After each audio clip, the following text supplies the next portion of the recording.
Hey guys, this is Luminous coming at you with Game 2 between Nirvana.cn and Starsboba of the ADC tournament. And I'm pretty excited for this game. I heard it's a very highly rated game at Gosu Gamer, but I don't know anything more about this game other than that. So also before I do the cast of this game, I want to give a huge shout out to everyone that actually gave me feedback on the time where I asked whether I should devote some time on the picking and banning stage, because it could be boring to some people, or it could be very helpful to give some pick and ban analysis. So I decided to actually spend maybe 6 or 7 minutes on this. If you feel like it's a bit of waste time, then feel free to skip ahead into the actual commentating itself, because I get it. It's not the most exciting thing, but I also feel that picking and banning is also like at least half of Dota. A lot of us just play the hero that we get, but there's a lot of thinking and thinking and more thinking going into picking. So I'm gonna explain a little bit of the thinking. And there's a ping check DGP, which is a Yafit here. 111 ms, not too good, but hopefully that won't affect too much in terms of the playing. But looking at the picks and bans here, we do see Nirvana China going for the Alchemist and Venge and the Pugna. Nothing too special about it. I actually wrote a long. Oh, hold on. Whoa, yo, I'm gonna pause right here. Okay, let me get back to my point.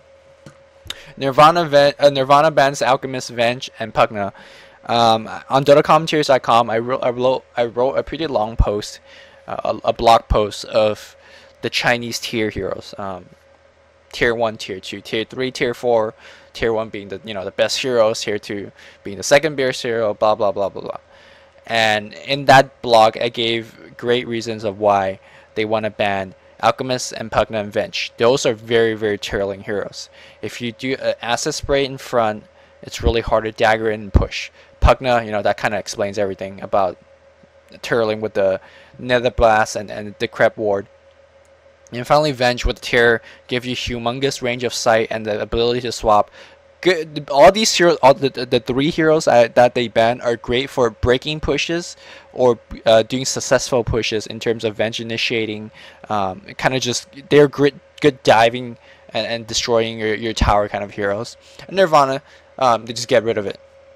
Now, personally, I don't have any, if Starsboba was playing against any other team, I don't have any problem with them banning Broodmother, Doom, and Stormstray, arguably the 3 best hero in the current Dota version. I have no problem with Starsboba banning these 3 heroes against any other team in the world. But against Nirvana China, you gotta ban Shadow Fiend because they have a Yafit. You gotta ban Nevermore because they have DGC, which is arguably the best Enigma player out there in the world. And you also have to ban sometimes Morphling because they have Nirvana Zoe. Nirvana Zoe plays Morphling all the time. That's one of their stable carries. And the fact that not banning any of these makes me scratch my head a little bit.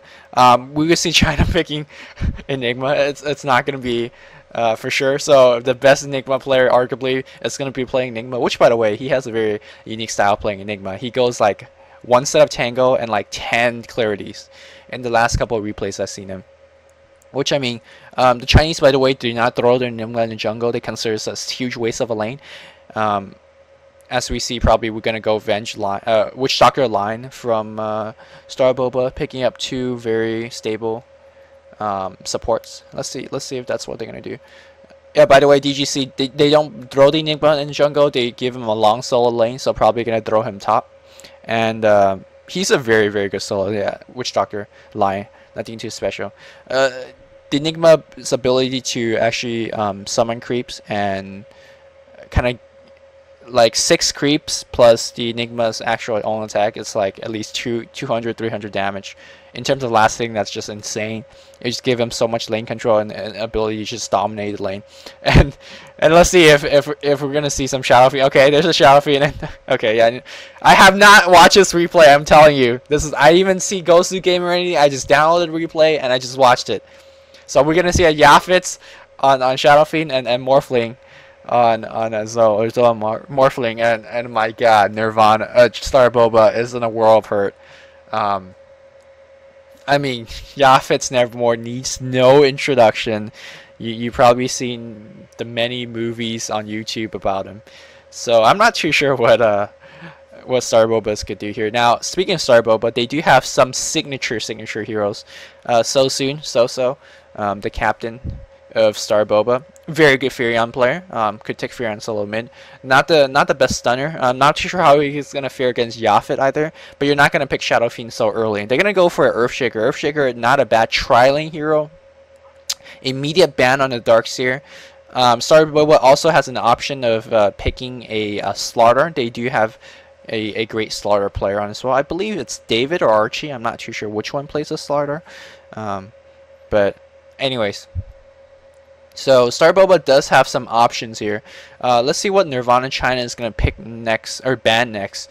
Both Darkseer and Venomancer are going to ban the Silencer, which is a good ban because Silencer will screw up your Dark Hole, and they're gonna last ban CM. Probably that's actually a pretty smart ban to limit the amount of support choices that the Nirvana Chinese team has. Because if you look at the pick and ban pool, Venge and CM's already banned, Witch Doctor and Lion is already picked, so there's not many really good support heroes left. And they're gonna go last, the fourth pick, Sven. I really don't like Sven. Sven is probably gonna be tri-lane with the Morphling. I really don't like this. You guys hear me rant a lot about this. It's just because you cannot throw two Storm Bolts in one succession without clearing it up. And even if you clear it up, it'll take forever for you to throw that second Storm Bolt. So I really don't like Sven as a hero that much. But again, Nirvana China showing that they have picked Sven time and time after again. He's a great AoE stunner. He is a late game semi carry for free. All he needs is a dagger and sometimes BKB. It looks like looks like Starboba is going for a Rasa mid. That makes me think that they want to go for mid game, more team fight oriented, more pushing oriented. If you look at the Starboba lineup, they do have a lot of stuns. They have like 6 or 7 stuns already so far, and that's a lot of stun already. Stun heavy. I reckon that Nirvana China is going to play it safe early game, and Tai Hunter is a really great defensive team fight hero. When they jump on you, you freaking use your ult, and that's kind of it. So I look forward to Nirvana trying to drag this game out to later game, because all 4 of these heroes that Starboba has so far picked does crap against BKB. So once Nevermore gets his BKB, once Enigma gets BKB, and God forbid if the Morphling gets his BKB, the game is kind of over at that point in favor of Nirvana. Looks like they're gonna go for Necrolite. Necrolite in the first game between these two teams, Zoe played a humongously fat Necrolite and just dominated the game. Let's see if Starboba could return a favor. Which, by the way, if you're joining this game, this is game 2, so if you haven't watched game 1, go watch it. Nirvana kind of just jizz all over Starboba. I wouldn't say it was jizz. It was a pretty close game, and then Nirvana kind of just like, well, we are Chinese and we team fight like pros. So anyways, if you're looking at these names and you don't know what it is, I think they're making a pun off DGC's name. DGC is an actual name, like DGC. DGB is actually banana. DGP is actually PIS or Yafet. Zoe is Zoe in an instance. And these guys is Archie, David, Ice Mage, SG Bot 1. I think, I'm not too sure, because last time Ian and I dueled the game of Starboba, they had still SG Bot 1 too, so I'm not too sure in the SOC. So really well-known players, high powered, whatever. And by the time you're watching this commentary, you already watched probably DCTH number 4. Give me some feedback of what you guys think about that one. I spent a lot of time, and I do mean a lot of time. And he's gonna ward here. I don't like that ward, and I already explained why in DCTH number 4. Go watch it. And another ping check. Let me see Yafet ping 75. Alright, we're gonna see some Imba shadow raises. The laning stage is pretty much apparent. We do see a Rasa Solomon against a Yafet Solomon. Pretty standard lane there. We're gonna see DGC solo top versus Enigma. Versus Necrolite as Enigma.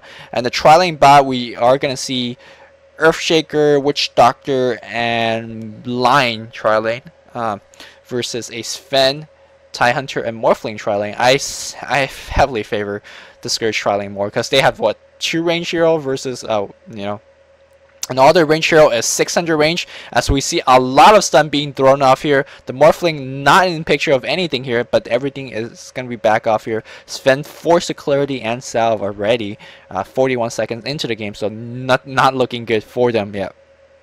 And yeah, the reason I favor the Surge Triling is that they have 2 600 AoE hero. They have like 3 stuns, 4 stuns, 5 stuns. If you count the Cask as 2 stuns, because it generally will stun 2 heroes in a tri-lane, and you know, Impale and Voodoo and the Fisher, like that's fucking a lot of stuns. So they outstun the Sentinel tri-lane, they outrange the Sentinel tri-lane. You can see that Morphling's not having a good time, getting out denied at this point. Meanwhile, Yafet mid is not getting out denied. He's a 6-1 versus a Rasa 4-1. Yafet is going to be going into a commanding lead, I presume, here, as he is building up even more and more damage. One thing I want to point out about Yafet's item build as I look at this bottom lane is that if you look at his item build, 4 GG branch, a circlet, and 2 salve, that is like the Yafet solo mid build. I recommend you trying this out in the pro game, in a pub game or something like that, or in an in-house, because it gives you the best combination of restorative and stats. And with Nevermore, where you know 6 extra damage early game is really important before you get your last hits in and scale up to a lot of even more damage. It's quite important. Meanwhile, on the top lane, we do see Enigma here sitting with this 8 clarity out of 10. Is lane controlling not too terribly. He's only 2 at 3 at this point, with the Necrolite at 5 and 2. But this, as the game progresses more and more, I will assume that the Enigma will pull up ahead once his Illidan begins to get more and more level and do more and more damage here. One thing you can see that the Scourge is not warding off the pull camp, which, by the way, if you're running a tri-lane, you generally don't need to ward off their pull camp, because you kind of want them to pull. Whenever they're pulling, their tri-lane becomes a dual lane momentarily, and you could really easily jump on them. For Sentinel, they do have a somewhat of a defensive tri-lane, not the usual, you know, Witch Doctor healing defensive tri-lane, but more of if you go on us, we'll bail of our carry out, like Sven and the what you can call it. Oh, looks like there is going to be a Stormbolt coming in, and oh my god, Morphling is what a nice Impale, getting 3 hero at this point. Looks like they won't be able to kill anyone here, and that is the problem with Sven, being able to throw 1 Stormbolt, and that is it. So whatever, you know, whatever AoE stun that he had, that was pretty much it. Nice observer ward here at this point, seeing a lot of traffic movement. This ward, if placed a little bit to the south, maybe even here, you will see the pulling spot as well. So I think that is placed a little bit wrong. But it's alright, not a big deal.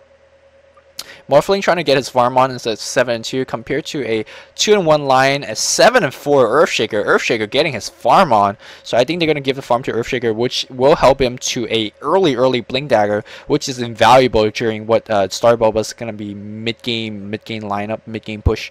The Rasa kind of gives it away with the mid game lineup. Rasa also very good in terms of getting a blink and hexing that what you call it.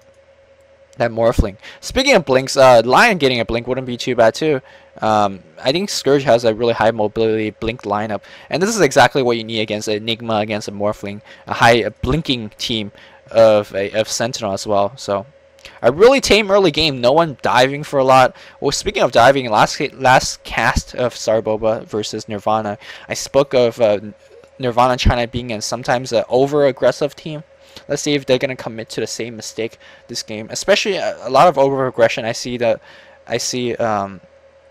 especially the Morphling jumping in a lot of times, a little bit too prematurely and getting picked off because of that. Looks like they're gonna go for some initiation cast bouncing only once here. There will be there is no.